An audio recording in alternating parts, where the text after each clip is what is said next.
ਜਿਹੜੇ ਨੇ ਉਹਨਾਂ ਪਰ ਪੂਰਾ ਪ੍ਰੋਸੈਸ ਸਾਨੂੰ ਪੁਲਿਸ ਉੱਪਰ ਪੂਰਾ ਪ੍ਰੋਸੈਸ ਜਿਹੜਾ ਜੋ ਕਾਰਵਾਈ ਕਰੇਗੀ ਈਮਾਨਦਾਰੀ ਨਾਲ ਔਰ ਨਜਾਇਜ਼ ਅਸੀਂ ਕਦੇ ਨਹੀਂ ਚਾਹਾਂਗੇ कोई नजायज़ आदमी किसी किस्म की परेशानी बने, लेकिन ये भी नहीं कि कोई गरीब मजलूम आदमी है तो उसमें से भी कुछ सुनाई ना।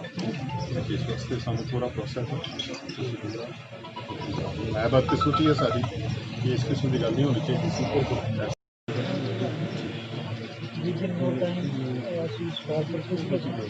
पूरी कार्रवाई होगी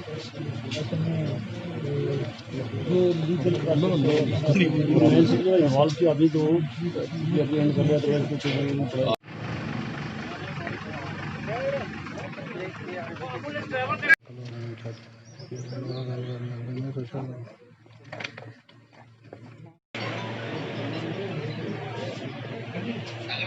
अंदर अंदर अंदर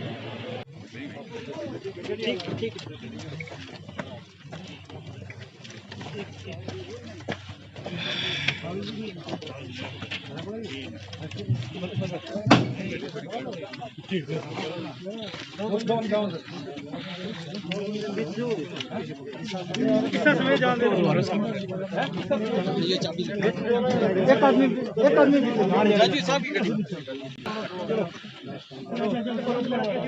बराबर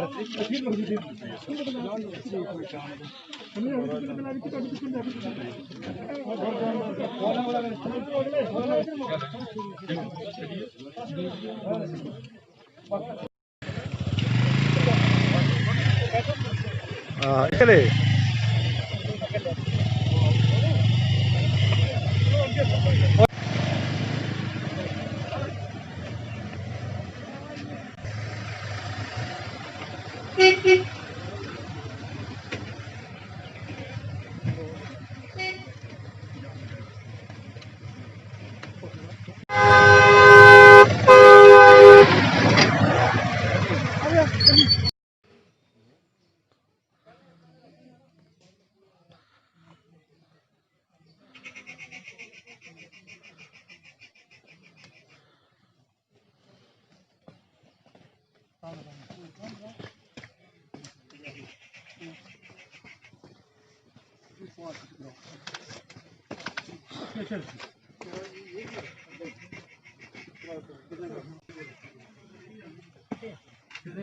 जो ही सुनिया कि बई इत्थे एक अजोट के अंदर दोवां धिरां दे अंदर कोई झगड़ा बनिया आपस में और उस तो बाद उस लड़ाई के दौरान जो बजुर्ग ने उन्होंने जो उन्होंने डेथ हो गई।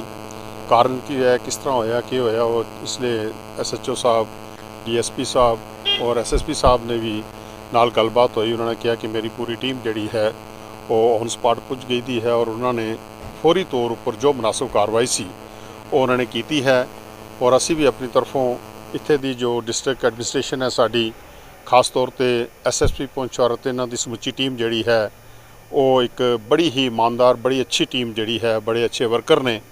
सानू पूरी उम्मीद है कि जो भी प्रॉपर किसी भी किस्म का जो भी प्रॉपर लीगल जो प्रोसीजर है उसनों अडॉप्ट किया जाएगा और जो कल्प्रिट्स ने उन्होंने किसी भी तौर पर बख्शिया नहीं जाएगा इस किस्म की, ताकि किसी कोई अंदर इन फ्यूचर भी कोई इस किस्म की हरकत ना करे। बड़ी छोटे छोटे काम ने कोई ज़मीन है बन्ने की लड़ाई है या ज़मीन है या कुछ भी है, ये छोटी छोटी गल्लां पर इस किस्म की लड़ाई और इस किस्म का स्टैप चुक लेना कि किसी को जान तो मार देना एक बहुत बड़ा मैं कहूँगा कि समाज एक बड़ी मदभागी घटना है जी वापरी है। असी इसनूं पूरी तरह कंडैम करते हाँ और आस करते हैं कि डिस्ट्रिक्ट एडमिनिस्ट्रेशन पुंछ विशेष तौर पर SSP साहब और उन्होंने समुची टीम DSP साहब भी इतने पुजे हुए हैं, SHO साहब भी पुजे हुए हैं, उन्होंने सारी जो नफरी है इतने पुजी है और उन्होंने फौरी तौर पर एक्शन जरूर लिया है, कोई शक वाली गल नहीं। और मैं कहूँगा कि शायद पहली बार असा देखा कि इतना क्विक एक्शन जड़ा है किधर होया होवे। सानू उम्मीद है कि अगे भी जो प्रॉपर प्रोसीजर है उसको अपनाया जाएगा और जो कल प्रॉपर पनिशमेंट जी है अंडर लॉ जी है दी जाएगी। झगड़ा हुआ इसके हवाले से क्या कहना चाहिए? ये दो आदमी का आपस में झगड़ा था तो उसमें एक आदमी की डेथ हो गई है। तो पुलिस ने हमारे हेडक्वार्टर साहब हमारे SSP साहब या दूसरे जो भी हैं हमारे SHO साहब वो स्पॉट पे पहुंच गए। उन्होंने फौरी तौर पे उस आदमी को कवर कर लिया है और डेड बॉडी को जो है उसको पोस्टमार्टम करा के वापस कर रहे हैं। मज़ीद कार्रवाई आगे चलेगी। डेथ हुई है बच्चन सिंह। ये जी इनका पोस्टमार्टम किया है जी। इनका नाम है भजन सिंह, सन ऑफ बिशन सिंह।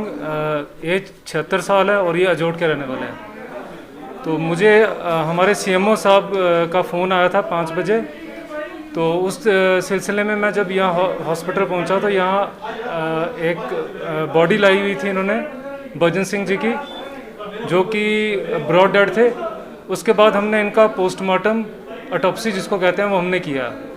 तो ऑटोप्सी करने के बाद हमने इनके जो लीगल कार्रवाई जो भी बनती है, हमने जो इनके सैंपल्स वगैरह वो ले लिए हैं। उसके बाद अब हम वेट करेंगे फोरेंसिक साइंस लैब उसके रिपोर्ट का। उसके बाद ही हम कोई exact certain cause of death जो है सर्टेन कर पाएंगे।